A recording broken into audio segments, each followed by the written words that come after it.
കൊച്ചിൻ കാർണിവലിന്റെ ഭാഗമായി നടത്താനിരുന്ന നാടകത്തിന് RDOയുടെ വിലക്ക്. ഗവർണറും തൊപ്പിയും എന്ന നാടകത്തിനാണ് ഭാഗികമായ വിലക്ക് ഏർപ്പെടുത്തിയത്.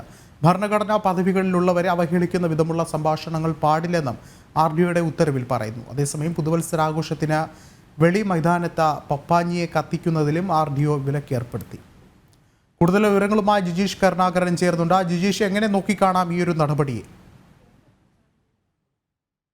ഫോർട്ട് കൊച്ചിയിൽ കാർണിവൽ എല്ലാ വർഷവും വിവാദങ്ങളിൽ നിറയ്ക്കാൻ കൃത്യമായി തന്നെ അതിന്റെ സംഘാടകരുടെ ഭാഗത്തു നിന്നുള്ള നീക്കങ്ങൾ ഉണ്ടാകാറുണ്ട്. ഇതിന് മുമ്പും ഇത്തരത്തിൽ പ്രധാനമന്ത്രിയെ അവഹേളിക്കുന്ന തരത്തിലുള്ള ചില നീക്കങ്ങൾ ഉണ്ടായിരുന്നു. പപ്പാഞ്ഞിയുടെ രൂപത്തിലടക്കം അത്തരം ശ്രമങ്ങൾ അവർ കൊണ്ടുള്ള ചില നീക്കങ്ങൾ ഉണ്ടായിരുന്നു. പപ്പാഞ്ഞിയുടെ രൂപത്തിലടക്കം അത്തരം ശ്രമങ്ങൾ അവർ കൊണ്ടുവരികയും ചെയ്തു. വലിയ തോതിലുള്ള പ്രതിഷേധങ്ങൾ അതിനെ തുടർന്ന് ഉണ്ടാവുകയും പിന്നീട് അത് രൂപമാറ്റം നടത്തിയ ശേഷം പൂർത്തിയാക്കുകയുമായിരുന്നു ചെയ്തത്. അതോടൊപ്പം തന്നെ ഹൈന്ദവ വിശ്വാസങ്ങളെ അവഹേളിക്കുന്ന വിധത്തിലുള്ള ചിത്രങ്ങൾ ചുമർചിത്രങ്ങളായി പ്രദർശിപ്പിച്ചതിനെ തുടർന്ന് മറ്റൊരു വിവാദവും ഇതിനു മുമ്പ് കാർണിവൽ കമ്മിറ്റിയുടെ ഭാഗത്തു നിന്ന് ഉണ്ടായി. കാർണിവലിനോട് അനുബന്ധിച്ച് നടന്നിട്ടുള്ള ചിത്ര പ്രദർശനങ്ങളിൽ ഉണ്ടാവുകയും ചെയ്തു. അതും വലിയ തോതിൽ തന്നെ വിവാദങ്ങളെ തുടർന്ന് പിന്നീട് മാറ്റേണ്ടി വന്നു. അതേ സാഹചര്യത്തിലാണ് ഇപ്പോൾ വീണ്ടും ഗവർണർക്കെതിരെയുള്ള പരാമർശങ്ങൾ കൂടി ഉൾക്കൊള്ളുന്ന, അല്ലെങ്കിൽ ഗവർണറെ പരാമർശിക്കുന്ന ഒരു നാടകം അവതരിപ്പിക്കാനുള്ള നീക്കം കൂടി നടത്തിയിരിക്കുന്നത്. ഇന്ന് നാടകം അവതരിപ്പിക്കാനായിരുന്നു ഇവരുടെ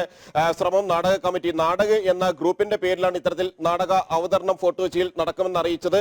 ഗവർണറും തൊപ്പിയും എന്നായിരുന്നു ഇതിനുള്ള ഒരു പേര് ഇടുകയും ചെയ്തിരിക്കുന്നത്. ഇതിന് സംഘാടകർ പറയുന്നത് ഇത് ഒരു ജാപ്പാനീസ് കഥയാണ്, ഇതിന് ഗവർണറുമായി യാതൊരു ബന്ധവുമില്ല, ജാപ്പാനീസ് കഥ പിന്നീട് അതിന്റെ പശ്ചാത്തലം മാറ്റി അവതരിപ്പിക്കുന്നതാണ് എന്ന കാര്യമാണ് നാടക കമ്മിറ്റി ചൂണ്ടിക്കാണിക്കുകയും ചെയ്യുന്നത്. എന്നാൽ ഇത്തരത്തിൽ തുടർച്ചയായിട്ട് തന്നെ ഗവർണറെ അവഹേളിക്കാനുള്ള നീക്കങ്ങൾ പല കോണുകളിൽ നിന്ന് നടക്കുന്നു. പ്രത്യേകിച്ച് സർക്കാരും CPM-ഉം SFI-യും DYFI-യും എല്ലാം സർക്കാർ ഇതുമായി ബന്ധപ്പെട്ടുകൊണ്ട് ഗവർണർക്കെതിരായ നിലപാടുകൾ എടുക്കുന്നു. ഗവർണർക്കെതിരെ പരാമർശങ്ങൾ നടക്കുന്ന ഒരു ഘട്ടത്തിൽ ഇത്തരത്തിലുള്ള ഒരു നാടകം ഗവർണറെ അവഹേളിക്കാൻ തന്നെയാണ് എന്ന് ചൂണ്ടിക്കാണിച്ചുകൊണ്ട് സബ് ഡിവിഷണൽ മജിസ്ട്രേറ്റ് കൂടിയായ സബ് കളക്ടർക്ക് RDOയ്ക്ക് പരാതി ഇതുമായി ബന്ധപ്പെട്ട് നൽകി.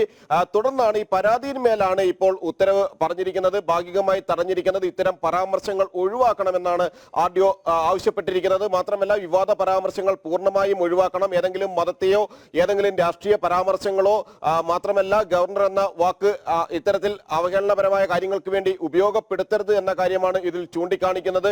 ഭരണഘടനാ പദവിയിലുള്ളവരെ, അത് ഏത് തലത്തിലാണെങ്കിലും ആ ഭരണഘടനാ പദവിയിലുള്ളവരെ ഒരു തരത്തിലും അവഹേളിക്കുന്ന തരത്തിലുള്ള സംഭാഷണ ഭാഗങ്ങൾ ഇതിൽ ഉൾപ്പെടുത്താൻ പാടില്ല എന്ന് തന്നെയാണ് കൃത്യമായി തന്നെ ഈ ഉത്തരവിൽ ചൂണ്ടിക്കാണിക്കുകയും ചെയ്തിട്ടുള്ളത്. ഉത്തരവിന്റെ അടിസ്ഥാനത്തിൽ നാടകം തൽക്കാലം അവതരിപ്പിക്കുന്നില്ല എന്ന ഒരു തീരുമാനത്തിലേക്ക് നാടകം എത്തി. എന്നാൽ പിന്നീട് സർക്കാരിന്റെ അനുമതിയോടെ, സംസ്ഥാന സർക്കാരിന്റെ അനുമതിയോടെ, ബന്ധപ്പെട്ട സംവിധാനങ്ങളുടെ അനുമതിയോടെ നാടകം മറ്റൊരു വേദിയിൽ പ്രദർശിപ്പിക്കുമെന്ന കാര്യമാണ് ചൂണ്ടിക്കാണിക്കുന്നത്. DYFI എല്ലാം ആവിഷ്കാര സ്വാതന്ത്ര്യത്തിന്റെ പേരിൽ ഇതിനെതിരെ സമര രംഗത്ത് ഇറങ്ങുകയും ചെയ്തിട്ടുണ്ട്. എന്നാൽ കൃത്യമായി തന്നെ എല്ലാ വർഷവും ഇത്തരത്തിൽ ഭരണഘടനാ സ്ഥാപനങ്ങളെയും പ്രധാനമന്ത്രിയെയും ഗവർണറെയും ആചാരങ്ങളെയും എല്ലാം അവഹേളിക്കുന്ന തരത്തിലുള്ള നീക്കങ്ങൾ തുടർച്ചയായി ഉണ്ടാകുന്നു എന്നത് തന്നെയാണ് ഇത്തരം സംഭവങ്ങൾ വ്യക്തമാക്കുന്നത്.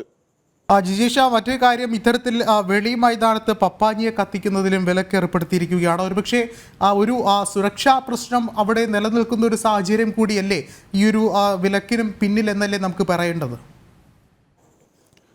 തീർച്ചയായും ഈ പപ്പാഞ്ഞിയെ കത്തിക്കുന്നതുമായി ബന്ധപ്പെട്ടുകൊണ്ട് സുരക്ഷ കാരണങ്ങൾ മുൻനിർത്തി തന്നെ സുരക്ഷയുമായി ബന്ധപ്പെട്ടുകൊണ്ട് കഴിഞ്ഞ തവണ വലിയ തോതിലുള്ള തിരക്ക് അനുഭവപ്പെട്ടിരുന്നു.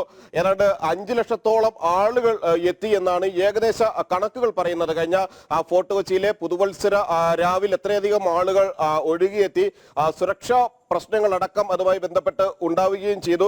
ആളുകൾക്ക് പലർക്കും ഈ തിക്കിലും തിരക്കിലും പെട്ട് ശാരീരിക പ്രശ്നങ്ങൾ ഉണ്ടാവുകയും എല്ലാം ചെയ്യുന്ന ഒരു സാഹചര്യം ഇതുമായി ബന്ധപ്പെട്ട് ഉണ്ടാവുകയും ചെയ്തു. ചിലരെങ്കിലും ആശുപത്രിയിലേക്ക് കൊണ്ടുപോകേണ്ടി വന്നു. ഈ ഒരു പശ്ചാത്തലത്തിലാണ് സുരക്ഷാ ക്രമീകരണങ്ങളുടെ ഭാഗമായി പപ്പാഞ്ഞിയെ കത്തിക്കുന്നത്. ഇത്തവണ പപ്പാഞ്ഞിയെ ഫോർട്ട് കൊച്ചി വെളി മൈതാനത്ത് കുറ്റൻ പപ്പാഞ്ഞിയെ കത്തിക്കുന്ന സ്ഥലം മാറ്റണമെന്നൊരു നിർദ്ദേശം ഇതുമായി ബന്ധപ്പെട്ട് ഉയർത്തുകയും ചെയ്തിരിക്കുന്നത്. ഒരു ഭാഗത്ത് ഇതുമായി ബന്ധപ്പെട്ടുകൊണ്ട് ഇത്തരത്തിലുള്ള നീക്കങ്ങൾ നടക്കുന്നു. നാടകങ്ങൾ പേരിൽ, ആവിഷ്കാര സ്വാതന്ത്ര്യത്തിന്റെ പേരിലെല്ലാം ഗവർണറെക്കെതിരായ നീക്കങ്ങൾ ഒരു ഭാഗത്ത് നടക്കുന്നു. അതേ ഘട്ടത്തിൽ തന്നെയാണ് ഈ സുരക്ഷാ പ്രശ്നങ്ങൾ മുൻനിർത്തിക്കൊണ്ട് RDO ഈ പപ്പാഞ്ഞിയെ കത്തിക്കുന്നതുമായി ബന്ധപ്പെട്ടും കൃത്യമായ ചില മാർഗനിർദ്ദേശങ്ങൾ ഇപ്പോൾ പുറപ്പെടുവിച്ചിട്ടുള്ളത്.